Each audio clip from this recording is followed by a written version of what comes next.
salam sejahtera, shalom, om swastiastu, namo buddhaya, salam kebajikan.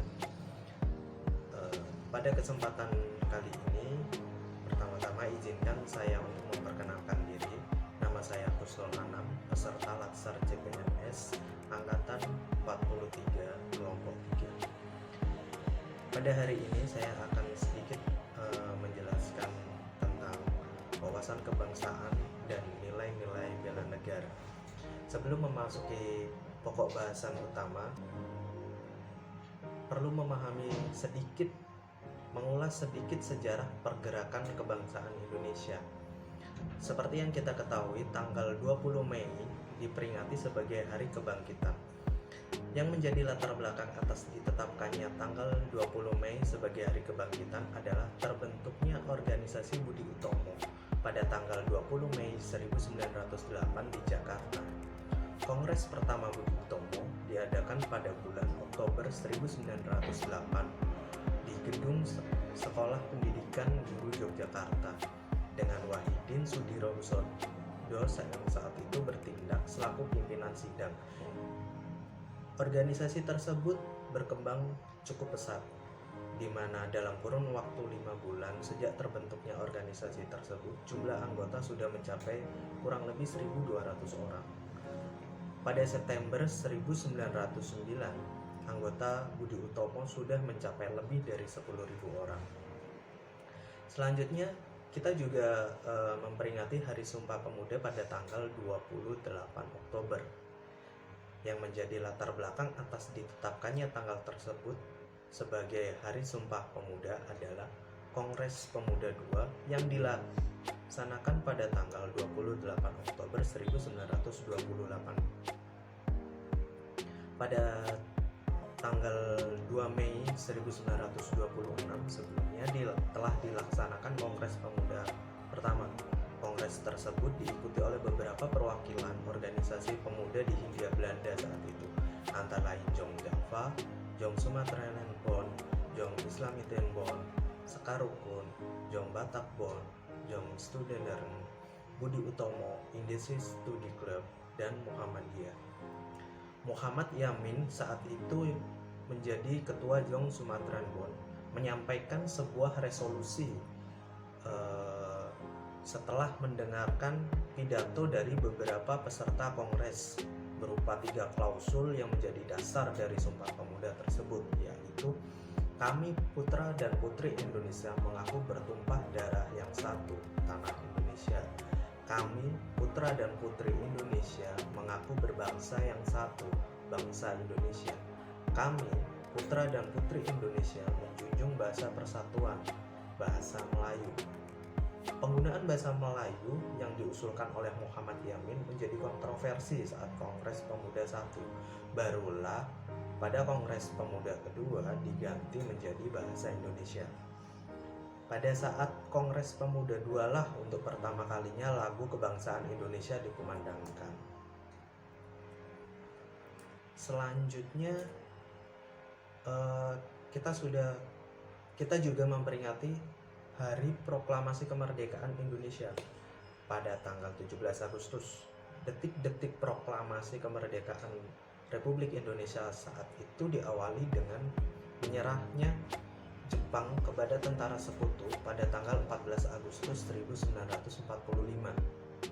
Pada tanggal 15 Agustus 1945 pagi, Bung Karno, Bung Hatta, dan Mr. Soebarjo menemui Laksamana Muda Maeda di kantornya untuk tanya berita menyerahnya Jepang kepada sekutu. Bung Hatta saat itu mengusulkan kepada Bung Karno agar Panitia Persiapan Kemerdekaan Indonesia atau PPKI segera melaksanakan rapat pada tanggal 16 Agustus 1945. Pada tanggal 16 Agustus 1945 dilaksanakan rapat darurat di rumah Laksamana Maeda.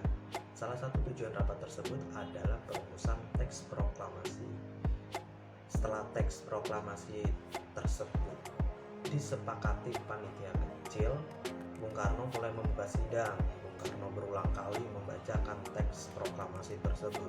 dan semua yang hadir menyatakan persetujuan dengan bersemangat dan raut muka yang berseri-seri.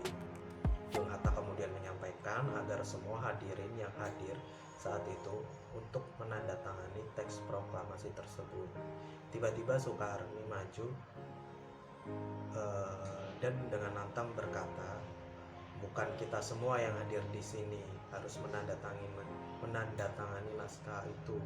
Cukuplah 2 orang saja yang menandatangani atas nama rakyat Indonesia, yaitu Bung Karno dan Bung Hatta.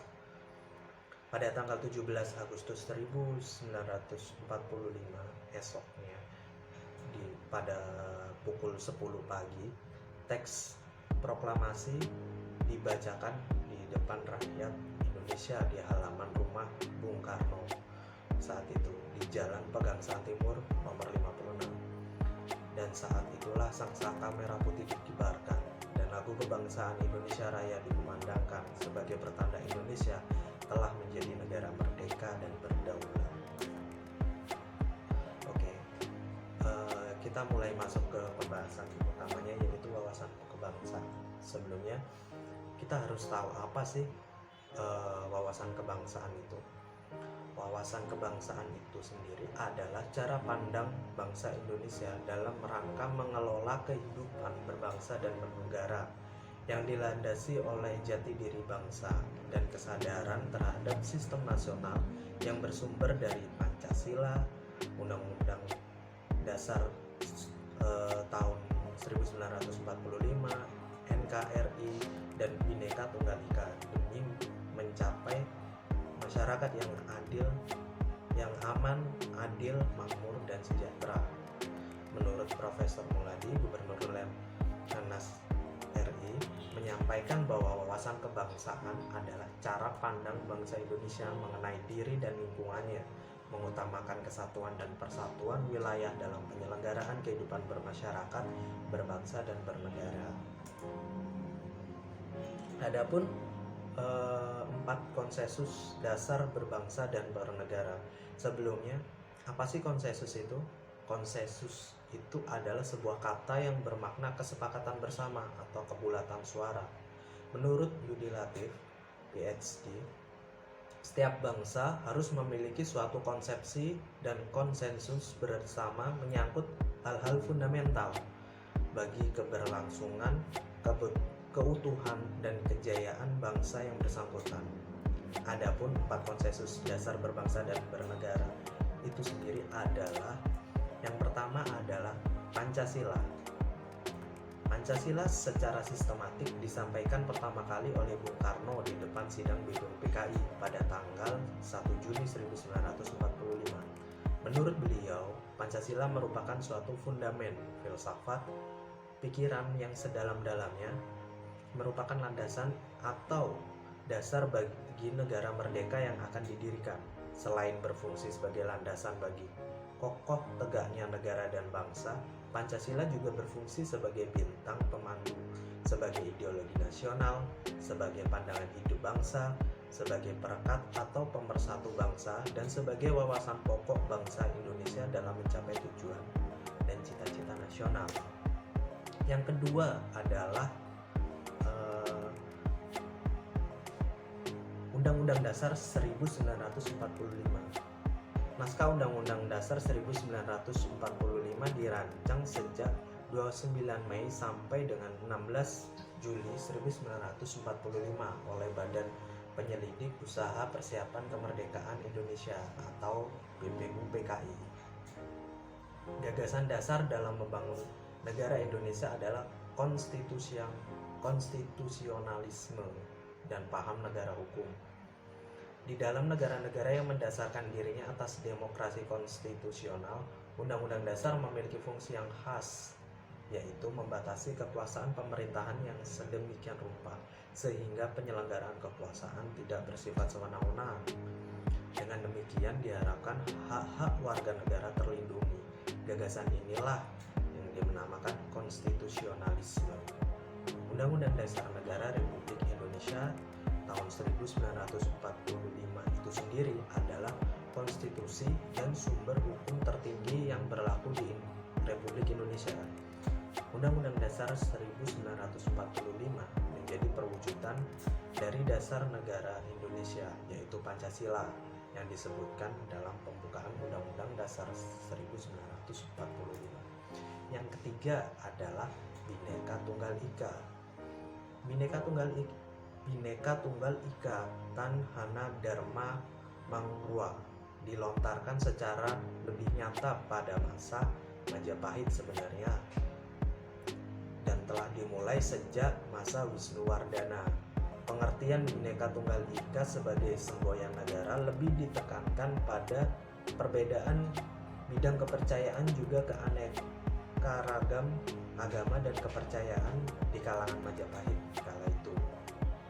Sementara dalam lambang Negara Kesatuan Republik Indonesia, Garuda Pancasila dengan semboyan Bhinneka Tunggal Ika, pengertiannya diperluas menjadi tidak terbatas dan diterapkan tidak hanya pada perbedaan kepercayaan dan keagamaan saja, tapi juga terhadap perbedaan suku, bahasa, adat istiadat, budaya dalam kesatuan Nusantara.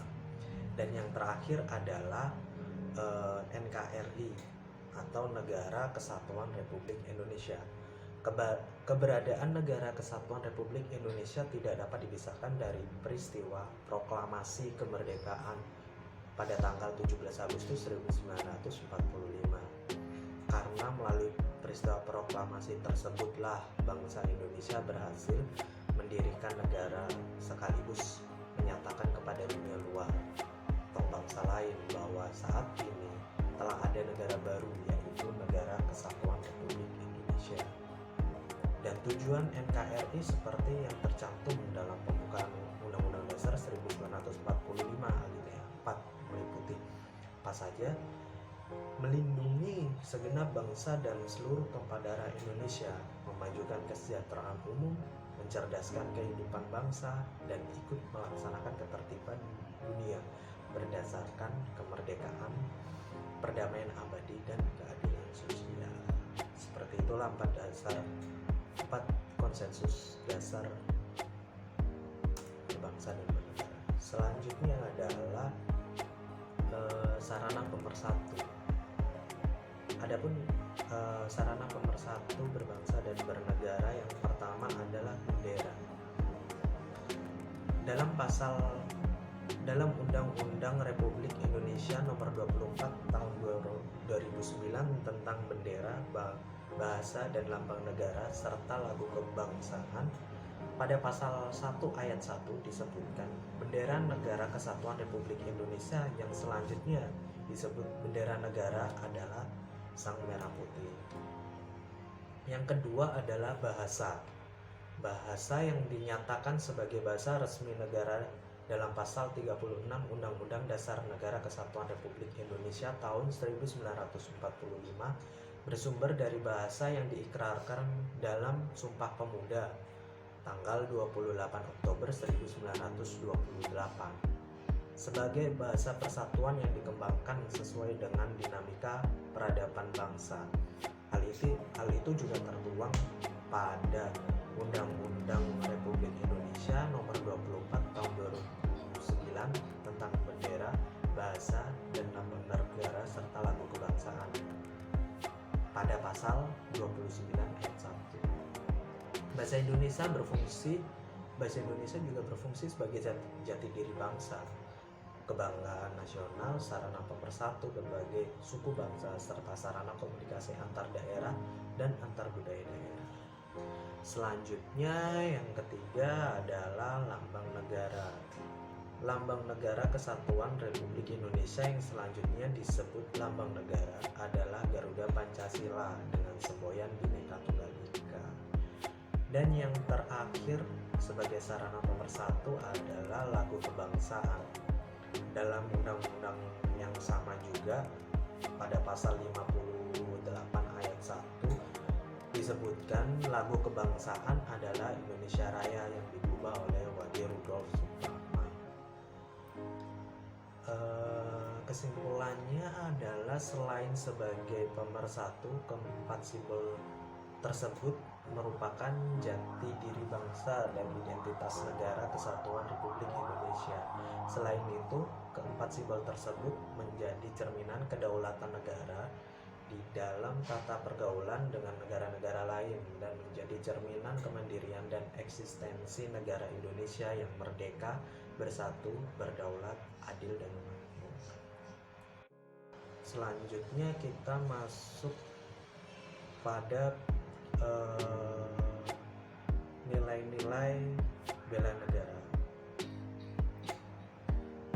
Sebelumnya kita perlu tahu terlebih dahulu apa sih bela negara itu. Menurut pasal 1 ayat 11 Undang-Undang Republik Indonesia nomor 23 tahun 2019 tentang pengelolaan sumber daya nasional untuk pertahanan negara, di situ disebutkan bahwa bela negara adalah tekad, sikap, dan perilaku serta tindakan warga negara baik secara perseorangan maupun kolektif dalam menjaga kedaulatan negara, keutuhan wilayah, dan keselamatan bangsa dan negara yang dijiwai oleh kecintaannya kepada negara kesatuan Republik Indonesia yang berdasarkan Pancasila dan Undang-Undang Dasar Negara Republik Indonesia tahun 1945 dalam menjamin kelangsungan hidup bangsa Indonesia dan negara dari berbagai ancaman. Apa sih ancaman yang dimaksud dalam undang-undang tersebut? Ancaman yang dimaksud adalah setiap usaha dan kegiatan baik dari dalam negeri maupun luar negeri yang bertentangan dengan Pancasila dan mengancam atau membahayakan kedaulatan negara, keutuhan wilayah negara kesatuan Republik Indonesia, dan keselamatan segenap bangsa baik dari dalam negeri maupun dari luar negeri, yang dapat mengancam seluruh aspek kehidupan berbangsa dan bernegara, baik aspek ideologi, politik, ekonomi, sosial, dan budaya maupun aspek pertahanan dan keamanan. Dalam upaya bela negara tersebut juga sangat diperlukan kewaspadaan dini. Kewaspadaan dini itu sendiri adalah serangkaian upaya tindakan untuk menangkal segala potensi ancaman, tantangan, hambatan dengan dan gangguan dengan meningkatkan pendeteksian dan pencegahan dini. Kewaspadaan dini dilakukan untuk mengantisipasi berbagai dampak ideologi, politik, ekonomi, sosial, dan budaya yang bisa menjadi ancaman bagi kedaulatan, keutuhan NKRI, dan keselamatan bangsa. Selanjutnya kita masuk pada nilai dasar bela negara. Menurut Undang-Undang Nomor 23 Tahun 2019 tentang pengelolaan sumber daya nasional untuk pertahanan negara, pada pasal 7 ayat 3 disebutkan nilai bela negara, nilai dasar bela negara meliputi yang pertama adalah cinta tanah air, sadar berbangsa dan bernegara, setia pada Pancasila sebagai ideologi negara, rela berkorban untuk bangsa dan negara, dan yang terakhir adalah kemampuan awal bela negara. Kita ulas sedikit tentang nilai dasar bela negara tersebut. Dari nilai dasar yang pertama adalah cinta tanah air. Kesadaran bela negara ditumbuhkan dari kecintaan pada tanah air Indonesia, tanah tumpah darah yang menjadi ruang hidup bagi warga negara Indonesia. Dari cinta tanah airlah berawal tekad untuk menjamin kelangsungan hidup bangsa Indonesia dan negara dari berbagai ancaman. Yang kedua tadi adalah sadar berbangsa dan bernegara. Kesadaran bela negara mulai dikembangkan dengan sadar sebagai bagian dari bangsa dan negara. Dari kecintaan pada tanah air, kemudian dikembangkan keinginan yang kuat untuk berbuat yang terbaik untuk negeri. Sadar menjadi bagian dari bangsa dan negara akan mendorong pada tekad, sikap, dan perilaku untuk menjadi warga negara yang baik, yang patuh dan taat pada hukum dan norma-norma yang berlaku. Selanjutnya yang ketiga adalah setia pada Pancasila sebagai ideologi negara. Hal penting pada pengembangan kesadaran bela negara berikutnya adalah kesetiaan pada Pancasila sebagai ideologi negara, sebagai dasar yang mempersatukan bangsa yang majemuk dengan kebinekaannya. Pancasila telah terbukti mampu menjaga integrasi dan integritas bangsa. Memisahkan Pancasila dari kehidupan berbangsa dan bernegara akan menjadikan bangsa dan negara melemah dan mengarah pada kehancuran. Selanjutnya adalah rela berkorban untuk bangsa dan negara. Tanpa keinginan untuk berkorban pada bangsa dan negara dari seluruh warga negaranya, negeri ini akan mengalami stagnasi, tidak mampu bersaing dengan bangsa-bangsa dan negara-negara lainnya di dunia, atau bahkan mengalami kemunduran dikarenakan warga negaranya enggan untuk berkontribusi demi bangsa dan negaranya. Dan yang terakhir adalah kemampuan bela negara, kemampuan awal bela negara maksud saya. Kemampuan awal bela negara tidak dapat diartikan secara sempit, namun harus diartikan secara luas. Di lapangan pengabdian sesuai profesi masing-masing. Kompetensi menjadi awal dari terbentuknya kemampuan untuk membela negara menghadapi berbagai bentuk ancaman, bahkan sejak ancaman tersebut masih berupa potensi ancaman. Selanjutnya kita masuk pada pembinaan kesadaran bela negara lingkup pekerjaan. Apa sih pembinaan kesadaran bela negara? Pembinaan kesadaran bela negara adalah segala usaha, tindakan, dan kegiatan yang dilaksanakan dalam rangka memberikan pengetahuan, pendidikan, dan atau pelatihan kepada warga negara guna menumbuh kembangkan sikap dan perilaku serta menanamkan nilai dasar bela negara.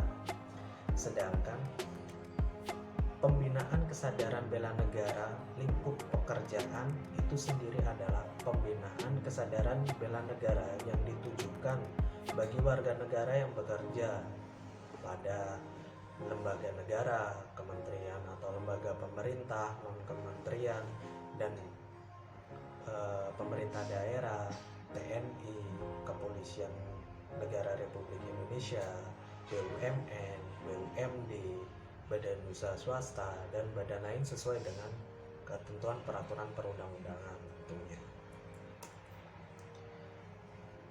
Selanjutnya ada beberapa indikator dari nilai dasar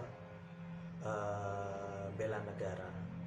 Sebelumnya kan sudah saya sebutkan bahwa nilai dasar bela negara itu ada 5. Yang pertama, cinta tanah air, sadar berbangsa dan bernegara, setia pada Pancasila sebagai ideologi negara, selanjutnya rela berkorban untuk bangsa dan negara, dan yang terakhir adalah kemampuan awal bela negara. Untuk indikator cinta tanah air bisa ditunjukkan dengan adanya sikap menjaga tanah dan perkarangan serta seluruh ruang wilayah Indonesia. Jiwa dan raganya bangga sebagai bangsa Indonesia, jiwa patriotisme terhadap bangsa dan negaranya, menjaga nama baik bangsa dan negara, memberikan kontribusi pada kemajuan bangsa dan negara, bangga menggunakan hasil produk bangsa Indonesia. Dan untuk yang kedua adalah indikator sadar berbangsa dan bernegara bisa ditunjukkan dengan adanya sikap. Yang pertama adalah berpartisipasi aktif dalam organisasi kemasyarakatan, profesi maupun politik, menjalankan hak dan kewajiban sebagai warga negara sesuai dengan peraturan perundang-undangan yang berlaku tentunya, ikut serta dalam pemilihan umum, berpikir, bersikap, dan berbuat yang terbaik bagi negara dan bagi bangsa dan negaranya, berpartisipasi menjaga kedaulatan bangsa dan negara. Dan selanjutnya, indikator setia pada Pancasila sebagai ideologi bangsa bisa ditunjukkan dengan sikap paham nilai-nilai dalam Pancasila tentunya, mengamalkan nilai-nilai Pancasila dalam kehidupan sehari-hari, menjadikan Pancasila sebagai pemersatu bangsa dan negara, senantiasa mengembangkan nilai-nilai Pancasila, dan yakin dan percaya bahwa Pancasila sebagai dasar negara. Dan yang keempat, indikator rela berkorban untuk bangsa dan negara bisa ditunjukkan dengan adanya sikap bersedia mengorbankan waktu, tenaga, dan pikirannya untuk kemajuan bangsa dan negara, siap membela bangsa dan negara dari berbagai ancaman, berpartisipasi aktif dalam pembangunan masyarakat, bangsa, dan negara, gemar membantu sesama warga negara yang mengalami kesulitan, dan yakin dan percaya bahwa pengorbanan untuk bangsa dan negaranya tidak sia-sia. Dan yang terakhir, indikator kemampuan awal bela negara bisa ditunjukkan dengan sikap memiliki kecerdasan emosional dan spiritual serta intelijensia,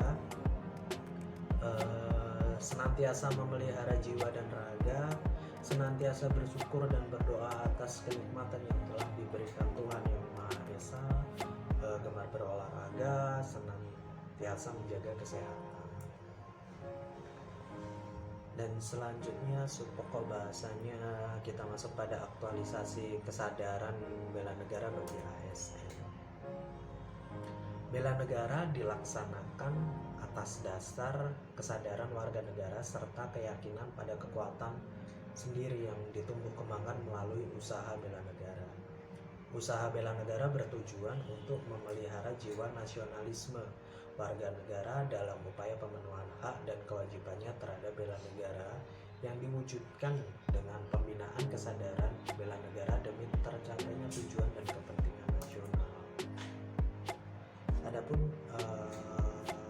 aktualisasi nilai dasar bela negara yang kelima tadi itu, bagi ASN, untuk cinta tanah air bagi ASN bisa diaktualisasikan dengan sikap dan perilaku antara lain adalah setia dan mempertahankan Undang-Undang Dasar Negara Republik Indonesia tahun 1945 serta pemerintahan yang sah, mengabdi kepada negara dan rakyat Indonesia sesuai peran dan tugas masing-masing. ASN ikut menjaga seluruh ruang wilayah Indonesia, baik ruang darat, laut, maupun udara dari berbagai ancaman seperti ancaman kerusakan lingkungan, ancaman pencurian, ancaman penyalahgunaan tata ruang, ancaman pelanggaran batas negara, dan lain sebagainya. ASN juga sebagai warga negara terpilih harus menjadi contoh di tengah-tengah masyarakat dalam menunjukkan kebanggaan sebagai bagian dari bangsa Indonesia. Selanjutnya, kesadaran berbangsa dan bernegara bagi ASN bisa diaktualisasikan dengan sikap dan perilaku menjalankan tugas secara profesional dan tidak berpihak, membuat keputusan berdasarkan prinsip keahlian, memegang teguh prinsip netralitas ASN dalam setiap kontestasi politik, baik tingkat daerah maupun tingkat nasional, mentaati, melaksanakan, dan tidak melanggar semua peraturan perundang-undangan yang berlaku di wilayah negara kesatuan Republik Indonesia, serta menjadi pelopor dalam penegakan peraturan atau perundangan di tengah-tengah masyarakat. Selain itu juga bisa dengan menghargai komunikasi, konsultasi, dan kerjasama, meningkatkan efektivitas sistem pemerintahan yang demokratis sebagai perangkat sistem care, ya. Berpikir, bersikap, dan berbuat yang sesuai peran, tugas, dan fungsi ASN. Selanjutnya yang ketiga adalah setia pada Pancasila sebagai ideologi negara. Bagi ASN bisa diaktualisasikan dengan sikap memegang teguh ideologi Pancasila, terus menciptakan lingkungan kerja yang non-diskriminatif, memelihara dan menjunjung tinggi standar etika dan luhur. Etika yang luhur maksud saya menjadi agen penyebar nilai-nilai Pancasila di tengah-tengah masyarakat, serta bisa juga dengan menjadi contoh bagi masyarakat dalam pengamalan nilai-nilai Pancasila di tengah kehidupan sehari-hari. Selanjutnya yang keempat adalah rela berkorban untuk bangsa dan negara. Bagi ASN bisa diaktualisasikan dengan perilaku memberikan layanan kepada publik secara jujur, tanggap, cepat, tepat, akurat, berdaya guna, berhasil guna, dan santun. Bersedia secara sadar untuk membela negara, membela bangsa dan negara dari berbagai ancaman. Kemudian selalu ikhlas membantu masyarakat dalam menghadapi situasi dan kondisi yang penuh dengan kesulitan. Selalu yakin dan percaya bahwa pengorbanan sebagai ASN tidak akan sia-sia. Dan yang terakhir adalah kemampuan awal bela negara bagi ASN bisa diaktualisasikan dengan sikap memiliki kemampuan dalam melaksanakan kebijakan dan program pemerintah, mengutamakan kepemimpinan berkualitas tinggi, mengutamakan pencapaian hasil dan mendorong kinerja pegawai, senantiasa bersyukur dan berdoa atas kenikmatan yang telah diberikan Tuhan Yang Maha Esa, selalu menjaga kebugaran dan menjadikan kegemaran berolahraga sebagai gaya hidup. Selain itu juga bisa dengan selalu menjaga kesehatan baik fisik maupun psikis dengan pola hidup sehat serta menjaga keseimbangan dalam kehidupan sehari-hari. Kesimpulannya adalah sebagai aparatur negara atau ASN punya kewajiban untuk mengimplementasikan nilai-nilai bela negara dalam kehidupan sehari-hari dengan pembinaan kesadaran bela negara demi tercapainya tujuan dan kepentingan nasional.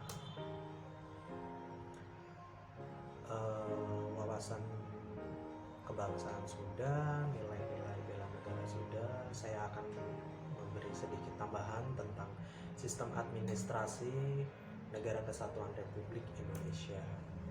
Sebelumnya kita harus tahu bentuk negara kita sebelum masuk ke pengertian dari sistem administrasi Negara Kesatuan Republik Indonesia. Menurut pasal 1 Undang-Undang Dasar Negara Republik Indonesia tahun 1945 disebutkan bahwa negara Indonesia ialah negara kesatuan yang berbentuk republik. Ini berarti bahwa organisasi pemerintahan negara Republik Indonesia bersifat unitaris maupun dalam penyelenggaraan pemerintahan, walaupun dalam penyelenggaraan pemerintahan kemudian terdesentralisasikan.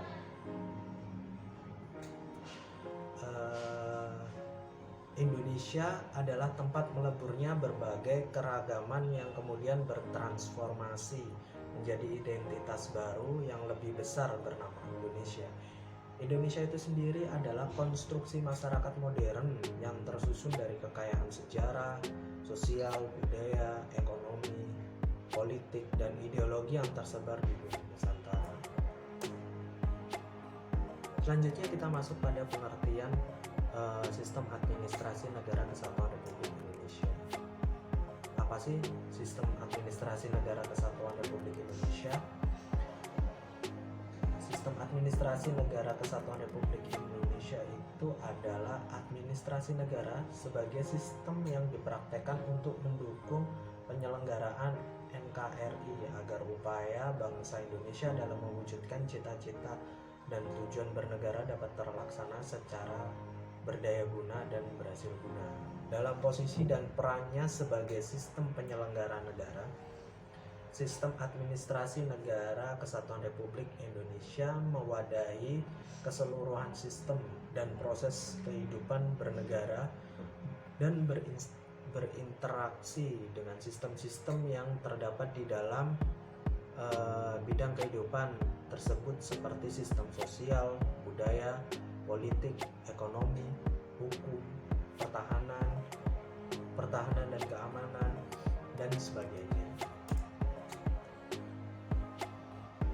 Setelah tahu pengertian dari sistem administrasi Negara Kesatuan Republik Indonesia, kita masuk pada manajemen pemerintahan negara. Bisa dilihat dalam bagan dalam upaya melayani masyarakat, mengayomi masyarakat dan memberdayakan masyarakat, maka terbentuklah lembaga konstitutif, yudikatif, legislatif, dan auditif yang akan menjalankan perannya dalam melaksanakan tugas nasional. Apa sih tugas nasionalnya itu?